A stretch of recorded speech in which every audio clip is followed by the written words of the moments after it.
আজকে একটা হেলদি জলখাবার বানাবো, ভাবলাম তোমাদের সঙ্গে একটু শেয়ার করি। রাতের বেলা সবুজ মুগ ভিজিয়ে রেখেছিলাম প্রায় 1-1.5 কাপ। এটাকে এখন প্রায় 8:30-9টা বাজে সকালবেলা কুকারে আমি দিয়ে দিলাম। এর মধ্যে গাজর কুচি করে আমি দিয়ে দিচ্ছি। যে কোনো সবজি ঘরে থাকলে সেটা দিতে পারো।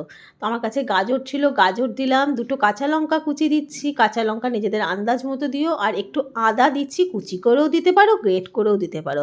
এই আদার গন্ধটা দারুণ লাগে। নুন দিলাম আন্দাজ মতো, আর একটা মিডিয়াম সাইজের টমেটো কুচি করে এর মধ্যে দিয়ে দিলাম। খুবই হেলদি একটা জলখাবার, বানাতে কোনো কষ্ট নেই এবং খেতে কিন্তু সুস্বাদু হয়। কুকারে আমি 1 থেকে 2টো সিটি দেব।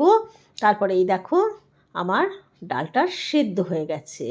এবার এটা বাটিতে ঢেলে নিচ্ছি। এটা আরও শুকনো শুকনো কম জল দিয়ে করতে পারো, কিন্তু আমার একটু জল জল ভাল লাগে খেতে। এবারে কী করে খাবো এটা সেটা দেখাচ্ছি। উপর থেকে পেঁয়াজ কুচি, কাঁচা লঙ্কা কুচি, একটা মাখনের টুকরো বা সর্ষের তেল যেটা খুশি দিতে পারো, একটুখানি নুন স্বাদ মতো দিলাম, আর ভাজা মশলার গুঁড়ো জিরে, ধনে, শুকনো লঙ্কা ভেজে গুঁড়ো করে রাখা থাকে আমার মশলাটা, সেটা দিলাম। ব্রেকফাস্ট আমার রেডি। কেমন লাগলো রেসিপিটা? কমেন্ট করে জানাতে ভুলো না কিন্তু।